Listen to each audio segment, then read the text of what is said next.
G'day YouTube, Warbles on a lot here with a malt liquor view of politics. Now I've got to say, I tried making this movie on coffee and it didn't fucking work. So now we're making a malt liquor video on politics, alright? And you see this? And you see this, right? 2:45 in the afternoon. Guess what, munchkins? This is the third one of them. And down there, if you can read that, it says 1.8 standard drinks. So don't expect me to be sober. We're looking at two politicians, both of whom represent me and my electorate. On the left you've got Tony Windsor, on the right you've got Richard Torbay. Tony Windsor, by breeding he's a farmer from Tamworth. By training he's got an honours degree in economics from the University of New England at Armidale. He's been 12 years in federal politics as an independent MP. Before that, for 10 years, he was a state independent member of Parliament. How did he get to be so independent, do you ask? Well, the answer is that when he popped out of the university and he had a go at being a farmer, he found that, as the saying goes, things is crook in Tullarook. So he decided he needed to do something to fix it, and therefore he tried to get into politics, and he figured because he's a farmer he ought to join the Farmers Party, and he joined what was called the National Party, because the Farmers Party was called the Country Party, which became the Country National Party, which became the National Party, because there's always some ambitious bean counter who wants to meddle with the public image. Anyway, Tony Windsor tries to represent the National Party in Tamworth. They took one look at the fact that he had an honours degree in economics, and they decided that he was likely to ask too many inconvenient questions, and they refused him pre-selection. So therefore, he got his nose out of joint and he stood as an independent, and he beat the National Party candidate. And the National Party wailed and whinged and whined and moaned and groaned, and tore their fucking hair out and gnashed their teeth, but Tony Windsor remained the sitting member. When New South Wales had a hung parliament, a minority government managed to rule with Tony Windsor appointed as the independent speaker in the chair, because that way neither one of the parties had to give up one of their members to be the speaker. When Tony Windsor was the speaker in New South Wales, it was a quite functional parliament. It passed lots of legislation, and there was never any hint of corruption getting through when Tony Windsor was the speaker.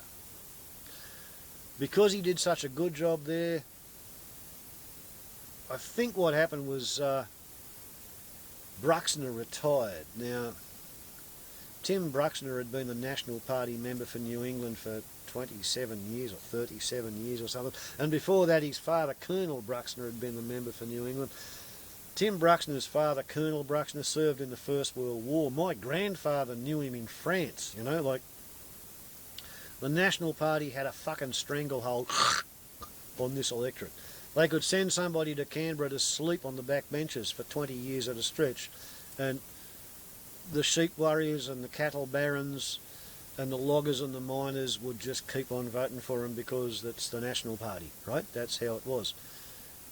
Tony Windsor had made Tamworth quite a vibrant place while he was the independent member for Tamworth in the state parliament. And behold, everybody was sick of Bruxner. Everybody was sick of the National Party.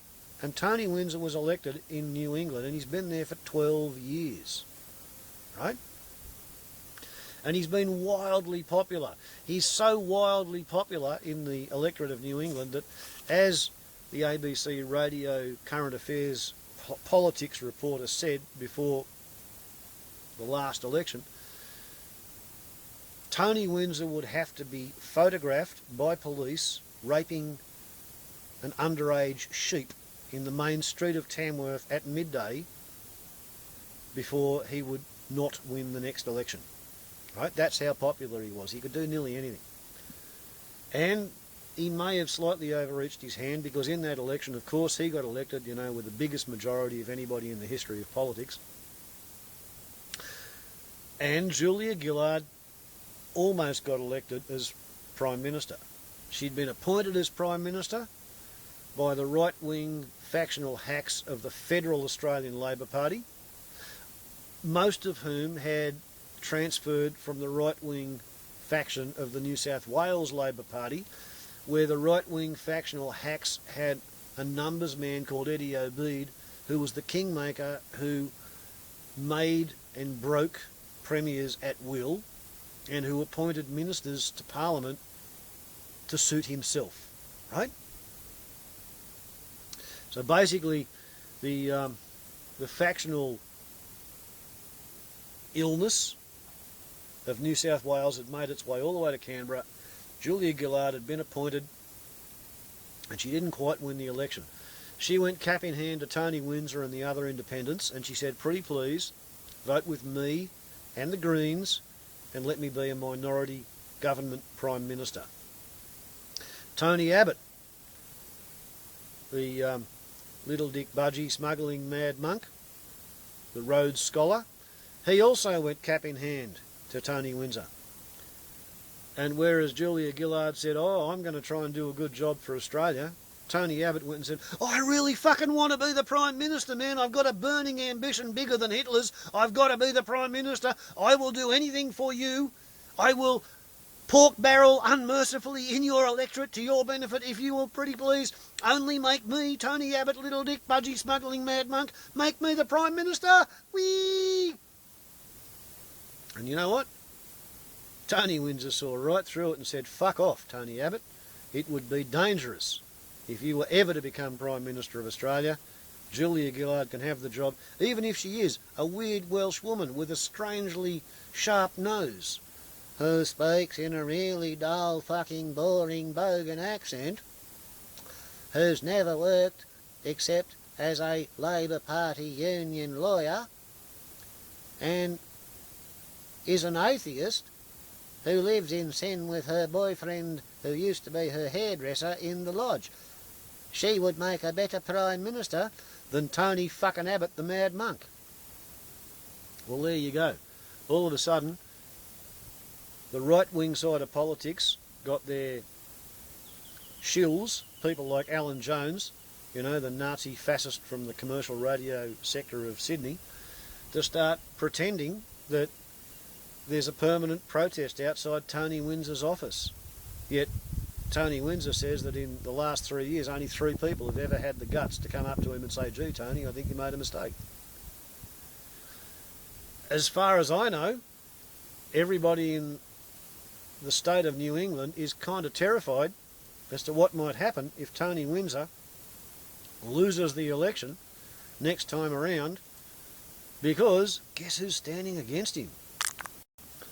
Up against Tony Windsor is the one-time independent New South Wales member for Northern Tablelands in the New South Wales Parliament, the man who was appointed by the Labor Party in government to be the Speaker in the House, when Eddie Obeid, the right-wing factional hack numbers man, was controlling the Labor Party to be his own personal money-making machine. Eddie Obeid, who made $100 million profit, according to the council assisting the Independent Commissioner Against Corruption in the hearings happening in Sydney this past 3 weeks. $100 million profit out of a $240,000 corrupt investment in a farm after Eddie Obeid's flunky, who was appointed by Eddie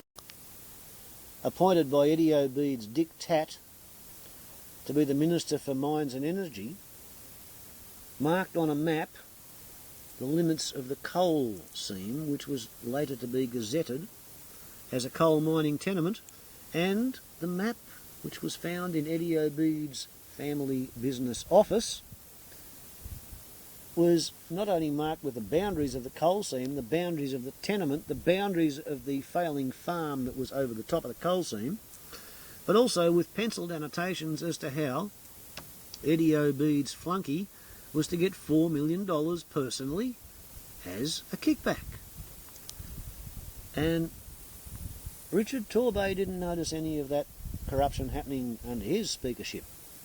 He's no longer the Speaker. The Liberal Premier doesn't want him as Speaker.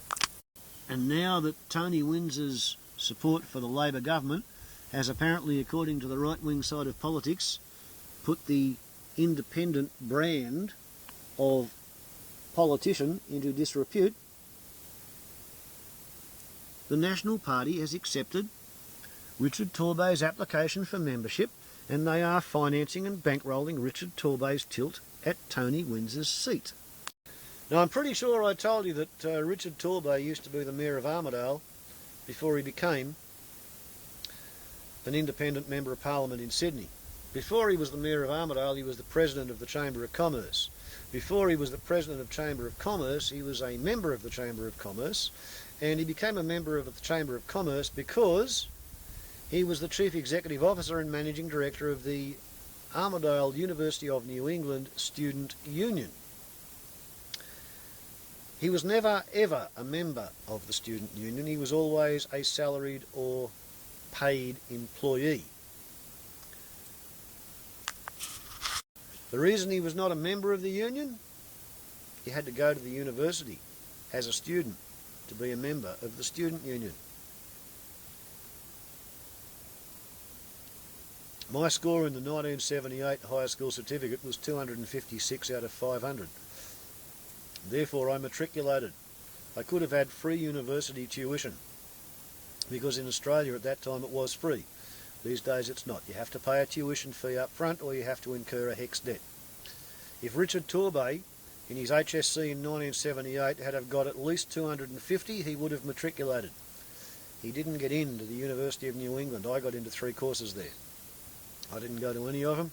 He didn't get in. He didn't go to any of them. He applied for a job as a dishwasher in 1979. I don't mind that. In 1979, while he was washing dishes in Armidale, guess who was selling helicopter joyride tickets for Australia's first woman with a commercial rotary wing licence? And guess whose boss had 3 daughters, and guess whose boss's middle daughter, Lyndall, was managing a restaurant called Dionysus at Milson's Point?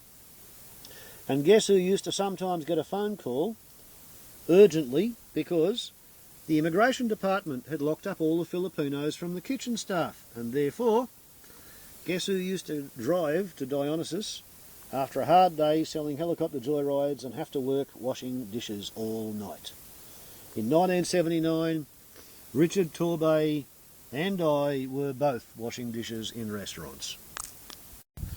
But whereas I did all kinds of other things, Richard kicked down and kissed up until he became Managing Director and Chief Executive Officer of the Armidale New England University Student Union.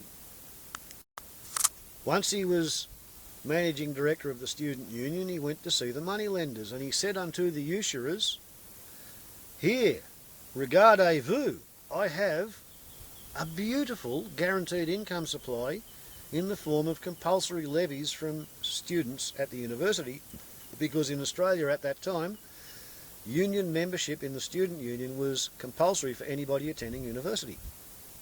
Okay, so they lent him the money. And the Armidale Student Union purchased Raffles Hotel in the main street of Armidale, the biggest pub. And it was a bit run down, so they borrowed more money and they renovated it. And union members worked in the pub, and union members had concession cards in the pub, and it was full of people, and it was kind of viewed as a throbbing success. And if the books showed there was any cash flow crisis, well, Richard borrowed more. So the student union next bought Café de Mall, the biggest coffee shop in Armidale. Borrowed more and renovated it. Filled it with students working, drinking coffee. Looked good. And if there was a cash flow crisis, Richard borrowed more. And the student union bought a block of land, built a twin-screen cinema complex, staffed with student union members. Do you see the pattern there? Having 3 mega businesses, Richard became the biggest businessman in the main street, joined the Chamber of Commerce, became president of the Chamber of Commerce, became mayor of the town. Somewhere along the line, he abandoned his Labor Party membership, and when Tony Windsor showed the independent brand of politics to be shiny and popular, Richard Torbay became an independent. Now that Tony Windsor is alleged to have tarnished the brand of the independent politician, Richard Torbay has become a National Party member, and the National Party is financing his tilt at Tony Windsor's seat. So, let's compare the 2 politicians who allegedly worked for me, and we're going to use their brochures, their newsletters paid for by the taxpayer, and we're going to assess them on how assiduously they promote themselves in their own brochures. This is how we're going to judge their character and how we're going to assess what kind of a job they might do. Are they pushing themselves, or are they pushing the interests of the electorate? Page 1 of Richard Torbay's brochure, and we have 3 photographs with Richard Torbay in the photograph. Page 1 of Tony Windsor's brochure, and we have 2 photographs with Tony Windsor in the photograph. Page 2 of Richard Torbay's brochure, and we have 8 photographs with Richard Torbay in the frame.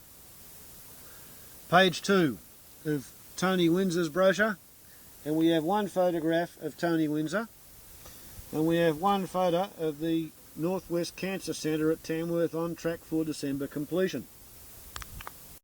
Page 3 of Tony Windsor's government-funded newsletter, paid for with taxpayers' dollars, we have 2 photos.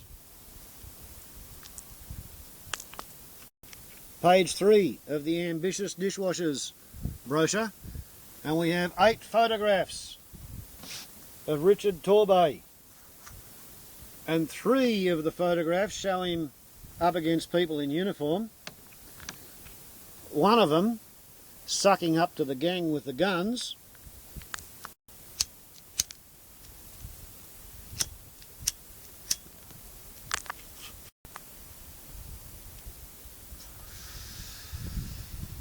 which is really interesting considering that when Richard Torbay was organising parties for the Armidale Student Union, there was never any shortage, man.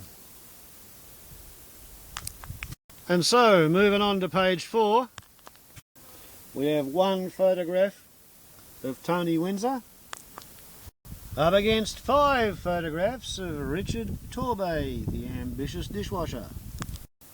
Page 5, and the honours graduate with an economics degree is showing Australia's debt versus the European Union's debt versus the Japan's debt versus the US debt versus the UK debt, to point out that, all things considered, Australia's doing pretty well, you know. And what do we see here? 6 more photo opportunities for the ambitious dishwasher. Page 6. Tony Windsor has nothing but text talking about real things that are going on within his electorate. Richard Torbay has 9 photo opportunities for Richard Torbay. And top and centre is Richard dressed as Robin Hood with somebody who suffers from Down syndrome. Because Richard Torbay has no limits when it comes to exploiting a photo opportunity for his own publicity at taxpayers' expense. Ain't that right, Richard? So, in my opinion,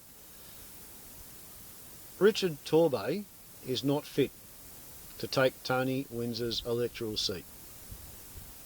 You can ask the kangaroos, or you can ask the trees, you can ask the workers, you can ask the people who actually live in the seat of New England. But Richard Torbay is a pretender, and Tony Windsor, he's an actual, genuine, fair income, serious politician trying to do a good job for the people who live in his electorate and for the nation which surrounds his electorate.